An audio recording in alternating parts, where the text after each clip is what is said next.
mas gravou em centenas de almas. Em centenas de almas, até o dia de hoje, a palavra de Deus. Por isso que nós estamos no mesmo propósito. Pode ser um Jeremias. Por isso que nós estamos no mesmo propósito. João Calvino, na Suíça, em Genebra, havia um antro de iniquidades. E Calvino resolveu parar. Eu sou crente, eu tenho o Espírito Santo, eu estou no mesmo propósito, e eu vou parar com esse negócio. Ei, Calvino, como? Falando de Jesus Cristo. Quantas vezes eu já fui pego de surpresa para fazer cerimônia religiosa na família da minha esposa? De gente que não é crente, que não quer saber de Deus. E aí ter que fazer a cerimônia religiosa, Bisa. E não é fácil. E numa delas, eu falei tanto, que quando eu terminei de falar, começaram a me cutucar e falar: você faz da minha também? Você faz o meu casamento? Dá para você fazer uma oração lá em casa? Você faz um culto na minha casa? Oh, Jesus! Percebeu? Você tem que aproveitar aquela hora para parar a iniquidade. E o que ele fez, Calvino? Ele fez isso. Resolveu provar que através do Evangelho é possível mudar não somente as pessoas, como também cidades e civilizações em 20 anos. Calvino, um homem com apenas uma regra de fé e prática: ler a palavra de Deus e pregar o Evangelho. Ele fechou botecos, que aqui está escrito tavernas, mas a gente sabe o que é bar. Foram regularizados os casamentos. Pastor Genício, eu nunca tinha sentido um avivamento de ser profeta. E eu fui numa ceia, eu fico emocionado, e fui numa ceia e estava falando na ceia, e houve uma pessoa que foi aceita em comunhão aqui, e aí se batizou, mas não era casada, falhou. Só que ela sabia que não podia tomar comunhão na ceia, porque ela foi batizada por engano. E aí, o irmão, dirigente da igreja, falou para ela: olha, infelizmente, o outro que veio aqui, não posso tomar tempo, batizou você, mas você não pode tomar. E eu fui lá pregar, não sabia de nada disso. E comecei a falar: o seu marido, que não é casado com você, vai casar. E eu não sabia de nada. E começou a pegar um fogo na igreja. E eu também comecei a pegar fogo. E depois fui no casamento da irmã e fui na primeira ceia que ela tomou. E é muito gostoso quando Deus usa você para falar diretamente com a pessoa. Calvino falou com um bairro, uma cidade, e mudou a história. Genebra foi totalmente transformada. João 8,32 diz: e conhecereis a verdade, e a verdade vos libertará. Quer libertar um povo? Pregue a verdade. Quer ver a renovação? Pregue a verdade. E a verdade está aqui, olha, a Bíblia Sagrada. Se você tentar se defender porque o seu vizinho, seu amigo ou alguém está falando de você, vai ser fadado ao fracasso, Fernando. Mas quando você fala de Jesus Cristo, alguém fala mal de Jesus Cristo, imediatamente você fala: opa, Jesus não. Você pode falar mal de mim. Agora, mal de Jesus Cristo não, que eu vou defender mesmo. E você pode estar onde estiver. Onde você estiver. E João Calvino fez isso. E João 8,36 diz assim: se pois o Filho vos libertar, verdadeiramente sereis livres, irmãos. O pentecostal, ele é tão livre, que mesmo em 64, até a perseguição, era o único povo que podia fazer reunião ao ar livre, Jeremias. E a polícia nunca atrapalhou um culto ao ar livre. Por quê? Esse povo é crente, não mexe com eles não. Entendeu? Mais uma folha. Senhor,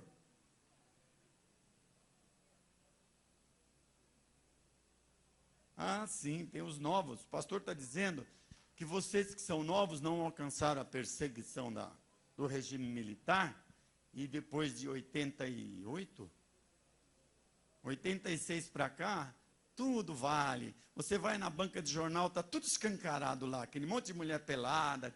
Não podia não. Conversar em dois. Eu era líder estudantil, me chamaram do lado, falou assim, ó, falaram para mim, para de liderar. Tudo quanto é baile que você imagina, eu fazia por aí afora. E aí, o Amaro Cavalcante me deu esse conselho. Vamos lá. Em Morávia, uma cidade onde o povo era carregado para trabalhar de escravos. Opa, eu tenho direito a esse trem aqui. Carregado como escravos, lá em Tchecoslováquia, em que os membros foram decapitados, presos, tiveram literaturas destruídas. Havia um povo que estava no mesmo propósito. Havia um povo no subterrâneo das igrejas católicas, aleluia, que estava no mesmo propósito. E eles começaram a orar, 16 mil cristãos escondidos no mesmo propósito. Propósito precisa de parede, irmão Chicão? Não, propósito você pode fazer dentro de casa e ficar ali, ó. Mas propósito com 2 ou 3 é muito mais gostoso. Vamos lá. 1.600 cristãos escondidos começaram a orar 24 horas por dia. Era onde eu queria chegar. Visitavam uns aos outros. Ah, meu Deus, como visita faz bem. Você visita e sai visitado, não é, Rogério? Cochila aí, é sinal que a história está boa. Olha, você visita e sai visitado. Quantas vezes você vai visitar um doente e sai visitado? A minha, que seria minha nora, ela teve um câncer e não sabia, estava dirigindo uma moto e bateu no carro da polícia.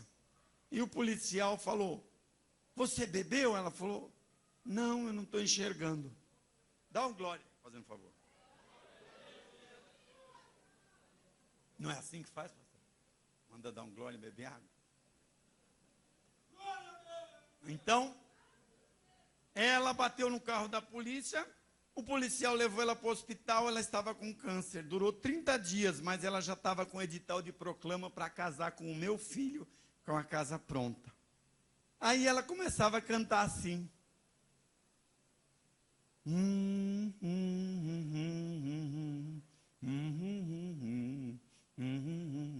Era o único movimento que ela fazia. Não andava mais, não falava mais, nada, só escutava.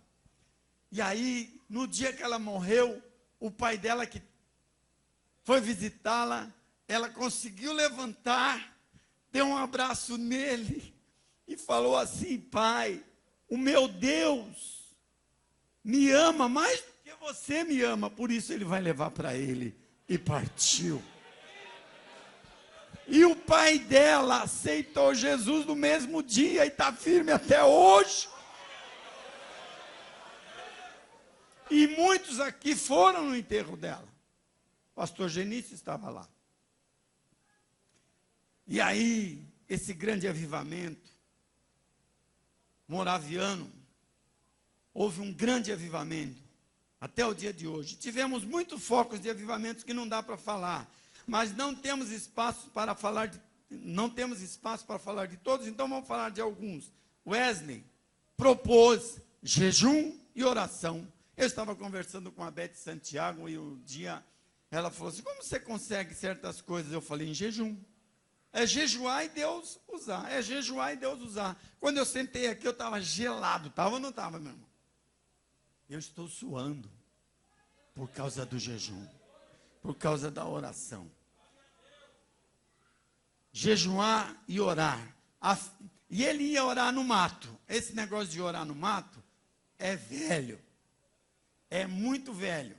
Começou em 1739. E ele ia com um tal de Finney. Iam orar no mato para ficar sozinho. Só que os jovens começaram a acompanhar. E começaram a acompanhar. E começaram a acompanhar. Os jovens gostam de olhar os mais velhos. Começaram a acompanhar, e aí o que aconteceu? Miro, eles montaram uma escala na igreja deles. Orar de manhã, orar meio-dia, orar ao pôr do sol e orar 24 horas, e quem pudesse jejuar o tempo todo. Aí vem o avivamento. Quebre o intelecto. Esqueça que você sabe alguma coisa. Torne-se como uma criança. Um dia perguntaram para ele assim: rapaz, como você consegue isso?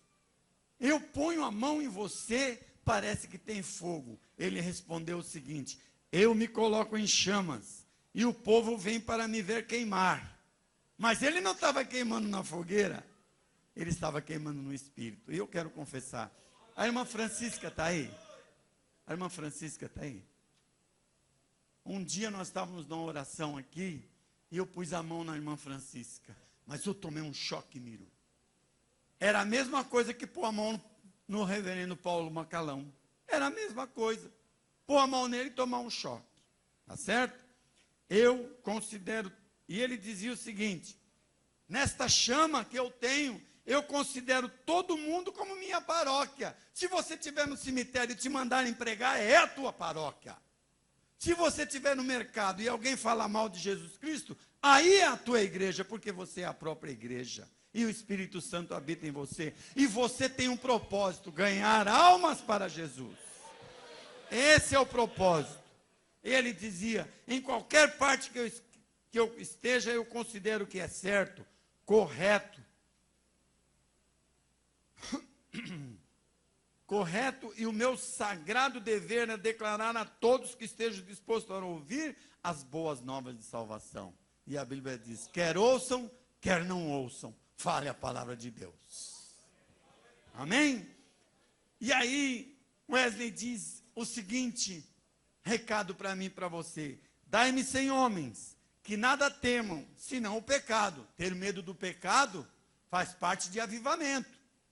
É buscar santificação, que nada desejam senão a Deus, e eu abalarei o mundo. Foi o que esse homem disse. Mas por que eu estou contando a história do passado? Porque o nosso Jesus é o mesmo, ontem, hoje e eternamente. Hebreus 13, 8. Às vezes você fala: eu não quero saber do passado, eu quero saber do presente. Se não fosse o passado, a gente não estaria aqui. Só isso. Vamos lá.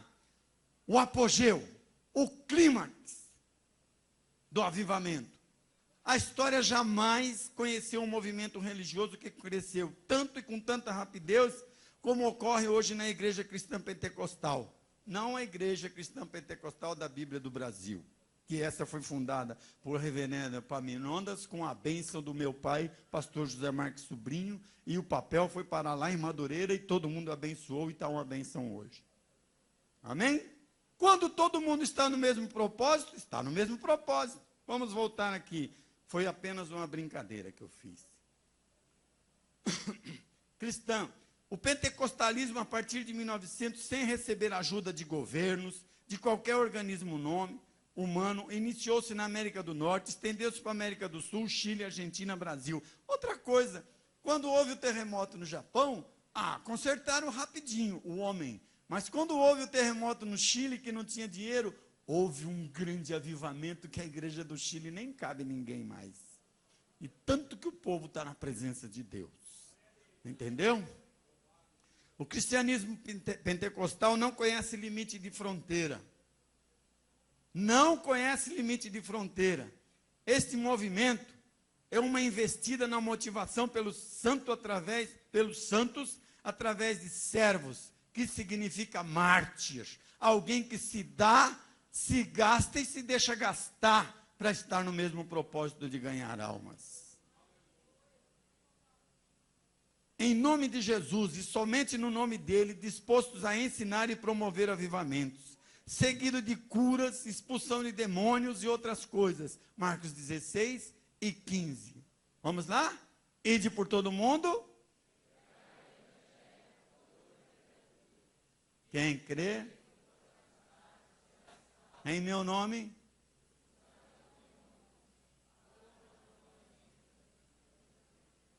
Viu como a gente sabe? Só falta colocar em prática. Eu não ia perder essa. Amém? Vamos lá. Depois disso, exemplo, Dink.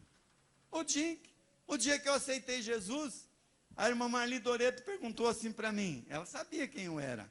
Você tem parente crente? Ela me fez como um novo convertido, como eu deveria ser tratado. E eu sou grato até hoje. Porque não adianta a gente paparicar e pegar na mão. Jesus Cristo vai trabalhar na vida de um por um. O negócio é esse com ele. Não interessa. Não tem ninguém melhor do que o outro porque tem os olhos azuis ou a pele diferente. Nada disso. Então, vamos lá. Início do avivamento mundial. Não começou num galpãozinho. Começou numa mansão chamada Mansão de Pedra. Já vou, Júlio. Em Kansas, onde estabeleceu uma escola chamada Betel. Começou com 40 estudantes, com o propósito de descobrir o que os capacitaria para enfrentar o novo século. Uma escola de fé, nenhuma taxa era cobrada, confiava em Deus, de cada necessidade, tinham tudo em comum, viviam no intenso estudo da palavra, em oração e evangelismo. Deus visitou todos os estudantes e todos foram cheios do Espírito Santo. O avivamento da Rua Azusa, agora você me perdoa, mas eu vou ganhar mais um pouquinho de tempo. A Rua Azusa, irmãos, é um negócio sério. Todo mundo corria para a Rua Azusa. Fecharam a igreja, tinha uma igreja que chamava Chama Ardente. Quando o pastor chegou, não tinha um crente, viajaram de lá da Índia e foram para a Rua Azusa. Pois não. Tá certo, pastor, obrigado. Eu já ia falar. Então, todos partiam para a Rua Azusa. Mas na Rua Azusa começou como? Eu tenho uma foto.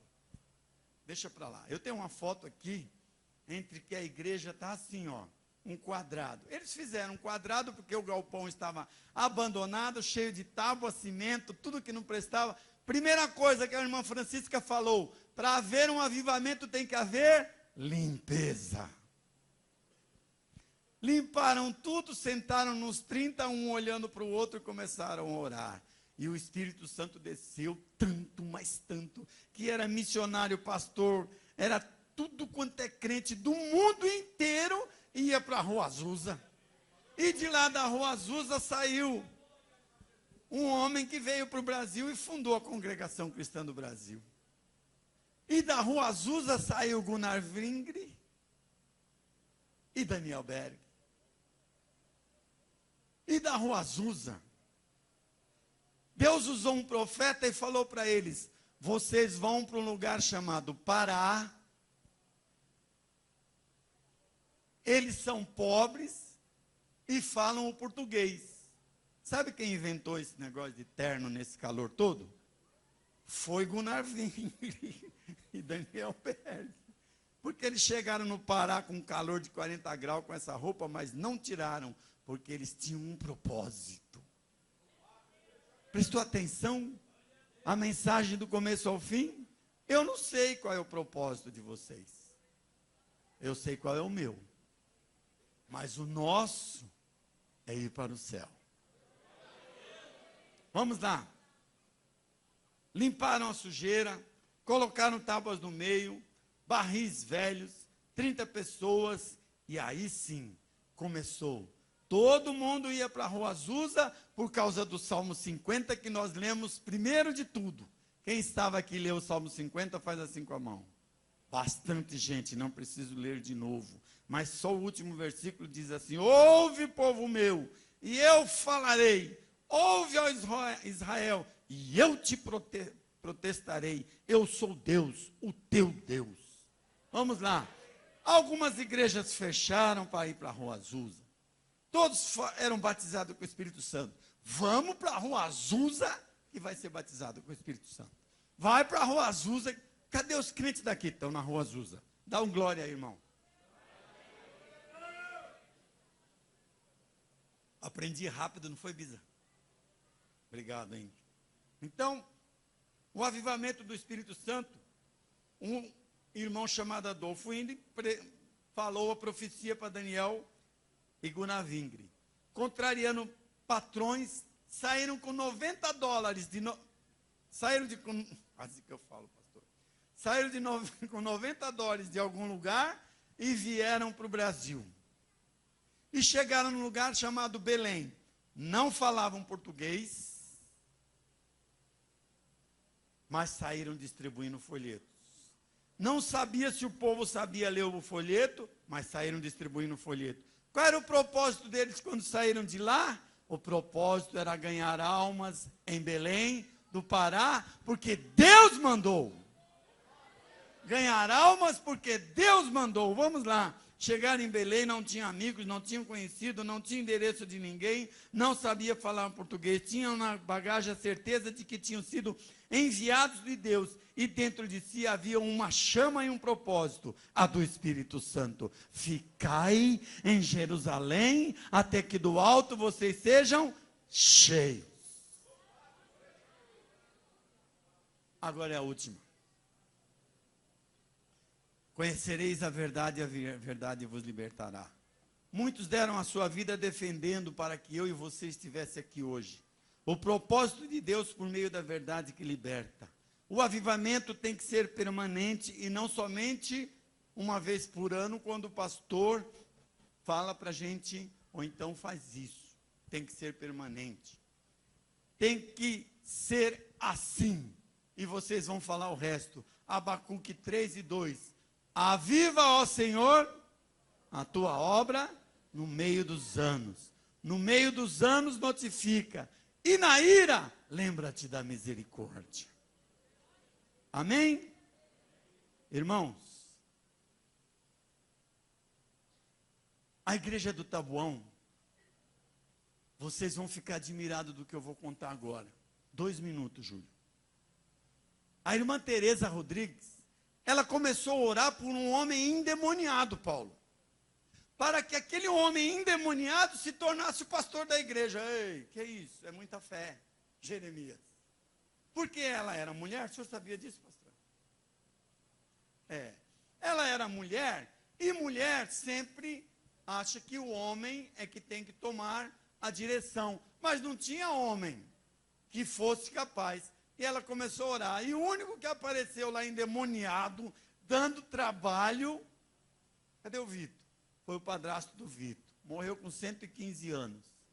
Deus salvou ele. Ele se tornou o primeiro pastor do Taboão. E dia 8 de dezembro, agora a igreja fez 70 anos. Eu vou repetir, foi muito pouco.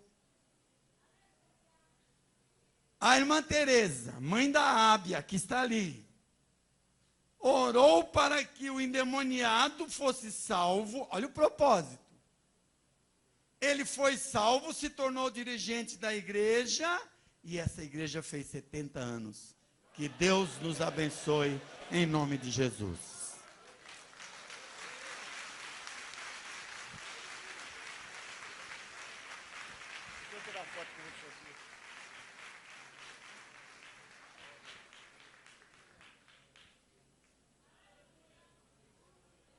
Aleluia. Deus abençoe, pastor Pedro Marco. Vou dar uma salva de palmas bem forte para Jesus pela vida do pastor Pedro. Uma aula